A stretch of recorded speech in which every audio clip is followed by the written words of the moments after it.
So having these ideas in mind, let's use NPM and see how we can use it to download packages from the NPM registry and keep track of what versions we're using and what are our dependencies. This is init package.json, and we'll also talk about something called nodemon as a great example that will also help us in our web development. For starters, let's find the package that we want to install. Now, we've already talked about Express. We'll be looking at that later. That's a bit big for our purposes right now.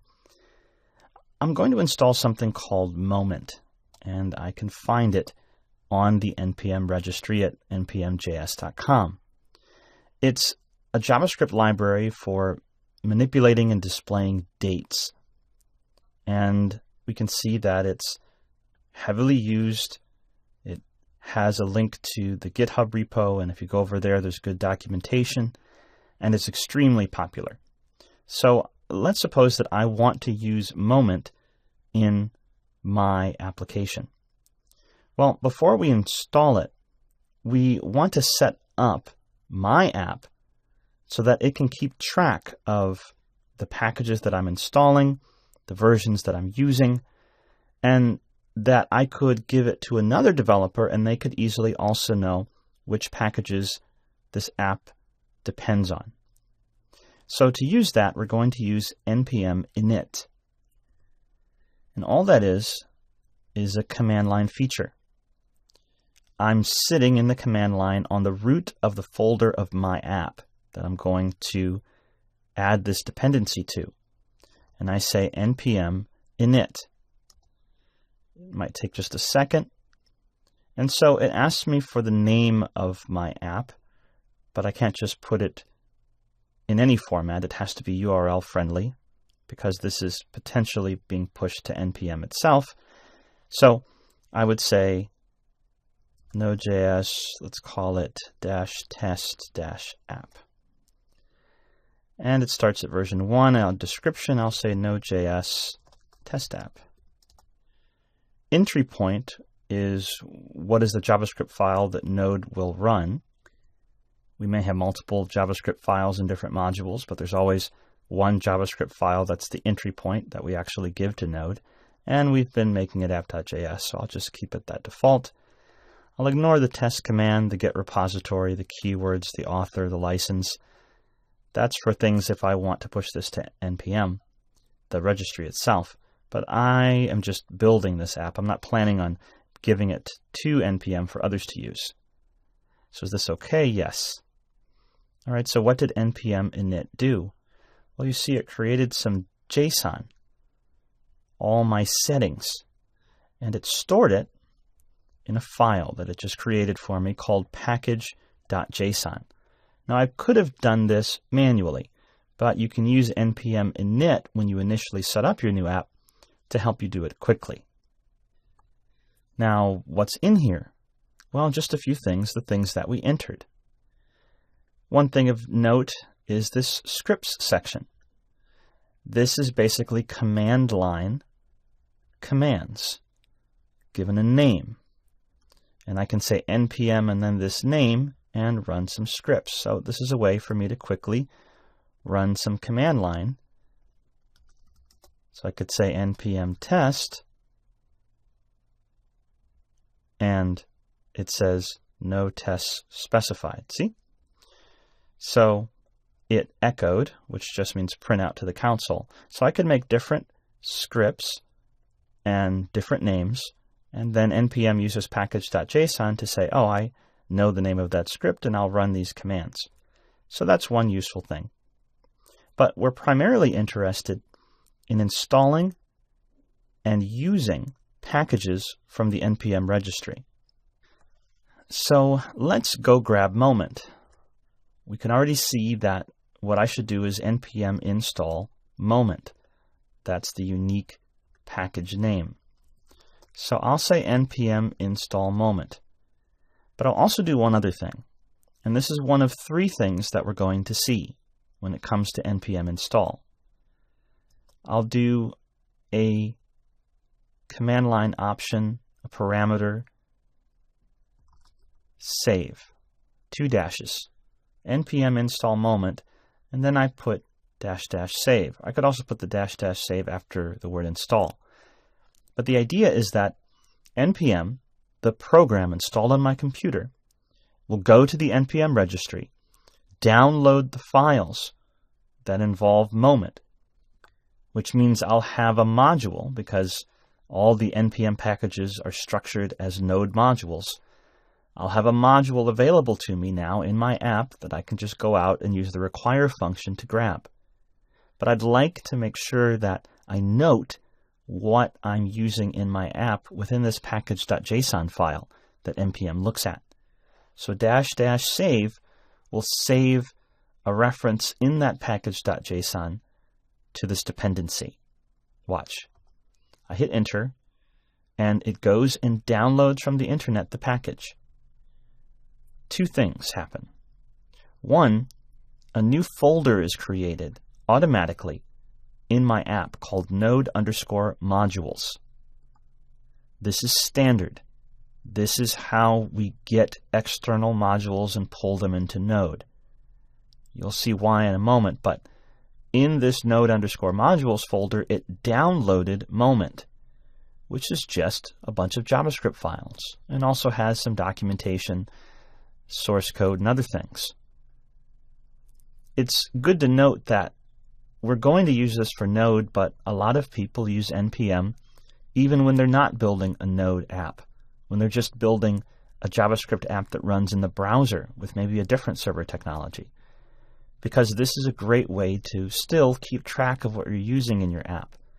So npm has grown not just to be for Node, but really for anyone doing anything in JavaScript on any platform. It's just a great way to manage things. So you might install Node on your computer, use it to download and use other code, but then end up actually using that code somewhere else, not in Node itself. It's very, very common. But not only was this downloaded, package.json was automatically updated for me with another entry, dependencies. And again, this is just JSON. This is just a text file. It said the name of the npm package, and then a character, a caret, and then a version. The caret is very important. This means that when we go to update to the next version, if a new version of Moment comes out, the caret means npm, it's okay to automatically update me to anything within this major release, the 2. So if 2.10.7 comes out, automatically update me. If a 2.11 comes out, automatically update me. But if it changes to a 3, don't update me. So in other words, any minor or patch change is okay. If you change this to a tilde, which sometimes you'll see, that means only give me patches. Don't give me even minor updates. So in that way, you can say how careful you want to be about updating to new versions of the packages that you're using. But the really great thing is that now I have this module available to me, and I have the dependency listed.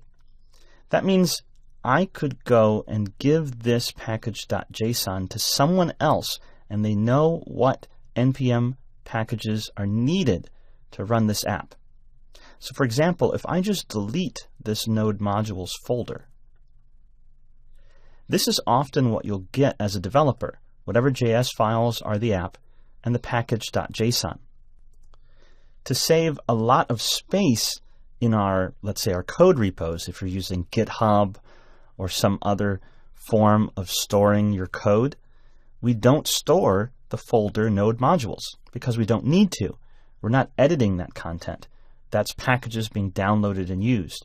We only ever need to push package.json into whatever repository of code we're using to share with other coders.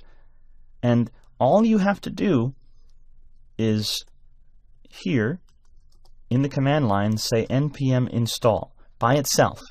That's it. And what that will do is we'll look at package.json and install all of the dependencies. So it looks and it sees Moment as a dependency, and it downloads it. And there it is again. And it would have done that for all dependencies that I have listed. So that's a terrific way to keep track of what do I need? What am I using in this app? Now, how do we get access to this module? Well, that's the great thing. It's a feature built in to the require function. Remember how we said that require has different capabilities as far as where it looks for things. If I do a / or a .. I'm saying a local module, something in my folder structure. If I just give it a name, it will first look for something in the node core. Is something there in the node core that matches? But if it doesn't, it does some other things. It looks other places. And one of the places it looks is for a node_modules folder in your app. And if there's a node_modules folder in your app, then it looks for that package there. It actually looks elsewhere as well, but we'll get there later. So because this is installed in the node_modules folder, the require function already knows to look there, and we can use this. So let's say console.log moment.format. And I'll go ahead and run this. There. And I have a date. And I can use moment for different things, like formatting and displaying dates. So I could say, if I wanted to, take the current date and show me it as the current day, comma, hour, and then whether it's AM or PM. So I'll save this, and I'll go ahead and run it. And there we go. So I'm recording this video on a Wednesday at 11 a.m. in my time zone. Make sense? So moment was available to me, and the require function reached out to the node modules folder since it couldn't find it elsewhere, and found the moment module, that folder, and loaded the module, just like require always does. And when I look down into the module, well, it's just a whole bunch of JavaScript code. That's what everything in the NPM registry is. And I've registered this dependency in my package.json file, which I could then share or store so I could easily reinstall any dependencies.